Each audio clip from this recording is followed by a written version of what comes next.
Hi guys! Welcome back my YouTube channel. It's me again, Saigel Sote. For now, this video is magluluto po tayo ng for lunch, breakfast and lunch, munggo. Ayan guys. So, nagpakulo na po tayo dito ng munggo.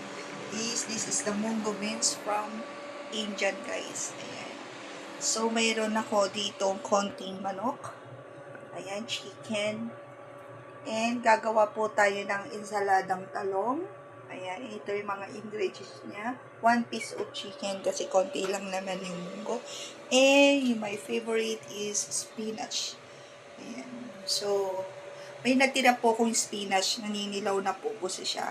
Ayan, so, ayan o. Naninilaw na. So, kailangan ko na siyang iluto. Ayan guys. So, abangan guys ang susunod. Ang kahina na ng aking luto ng munggo. Namiss ko kasi ang munggo. Pinag-iisipan ko kung chicken or shrimp ang isasahog ko. May beef din ako doon. So, sabi ko manok na lang kasi ang dami pang manok sa fridge. Okay guys. So, yung shrimp kasi ang lalaki. Gusto ko siyang i-butter, garlic butter ng shrimp. Ayan. So, pinapalambot ko lang muna po yung munggo. And then, mamaya po, abangan ang ating pag-harvest. Ayan guys. So, ayan. Ayan guys. Unahin po natin ang ensaladang talong. So, dagdag natin po yung mga ingredients.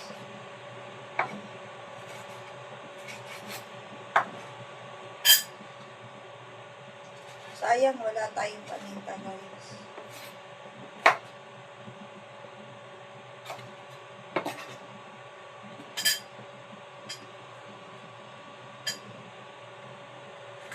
Actually, yung ensaladang talong guys is dapat inihaw yun. Maliliit lang yung eggplant na nakuha ko. So, okay na yun. At least maglasa lang siyang talong. At mayroon akong cucumber.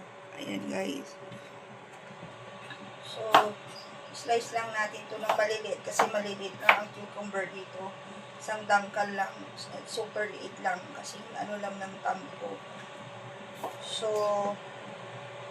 kailangan na natin i-slice ito ng maliit. Habang pinakukulaan natin yung munggo, prepare na natin itong ensaladang talong. Ang partner ng munggo guys is fried na tamban. Ayan. Ang ilalagay ko lang dito, since na walang paminta, hindi pa tayo nakakabili ng mga condiments, is brown sugar lang at suka. Ayan guys, brown sugar and suka. So, 2 piece lang kasi dadalawa lang naman kaming kakain ni sir. So, prepare ko muna dahil mayroong side visit. Ayan guys.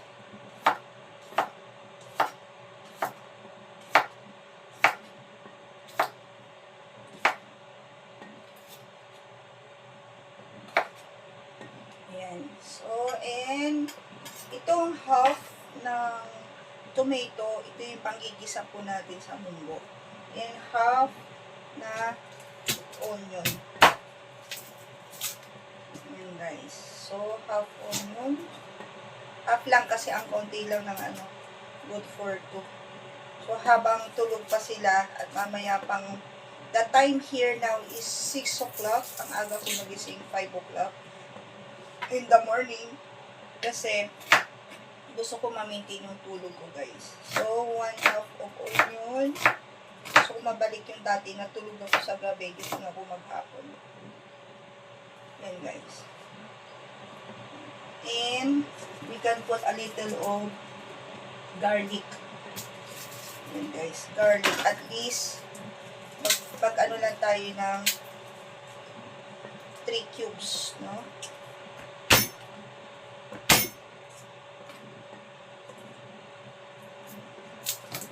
So, kumukulo na yung munggo. Malapit lang ayan. So, tapos na natin ang ensilada, guys. Timplahan lang po natin ito ng konti, no? Lagyan lang na sugar, vinegar, and konting lemon. Ayan. So, medyo masarap-sarap na. Ayan, guys. So, this is the garlic. 3 cubes of garlic. Ayan. So, kuha tayo ng lemon.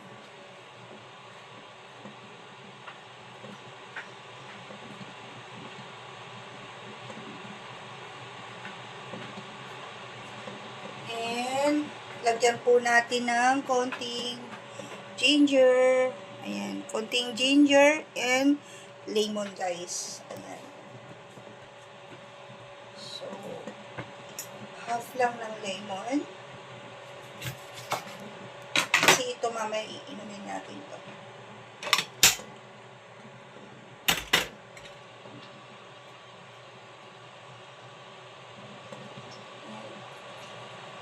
Lemon lang ang gusto ko at konting suka lang, guys. And ginger. Ayan. Balatan natin ng konti ito.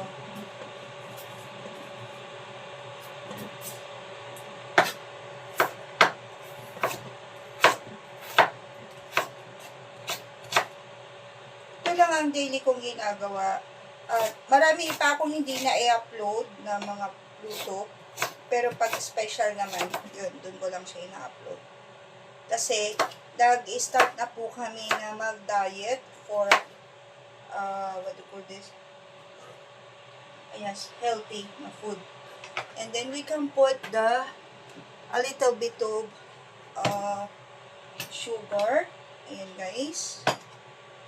So, konting-konti lang, guys. And, half spoon lang. Ayan. At bigyan lang natin ng konting pampalasa kasi wala pong, what do you call this? Add salt. Ayan, asan ang salt? Ayan. Lagyan lang natin ng konting salt. Konting-konti lang kasi ayoko ng maalat. And, konting vinegar. Mas masarap sana to kung may paminta, guys. Ayan. Tapos, saka natin itong i-slice tong talong, guys. So, ito, hindi na natin ito babalatan, guys. Kasi ang liliit. Gusto ko lang siyang i-slice and then ihalo natin doon. Ayan. So, actually, napakasarap to, guys. Overcook nga itong pagkaluto ko, guys, itong talong. So, kung makikita nyo siya, guys, is ganyan. Ayan. Yan ang ihahalo natin po dito sa ginayat po natin. Here, we can mix it here. And then, we can mix. So, ito, maglalasa na po siyang eggplant, talong. So, gusto ko siyang, dapat inihaw to, guys. So, hindi haba tomato, lemon, ayan. Yung sprouts, guys, magagawa tayo ulit. Ayun. We can harvest this, guys. So, mamaya abangan po natin ang pag-harvest. Ayan. So, kalas na, tapos na ang insaladang talong. We can put a little bit in the fridge. So, tikman po natin, guys. Kung maging okay. Ayan. Oh. This is insaladang talong.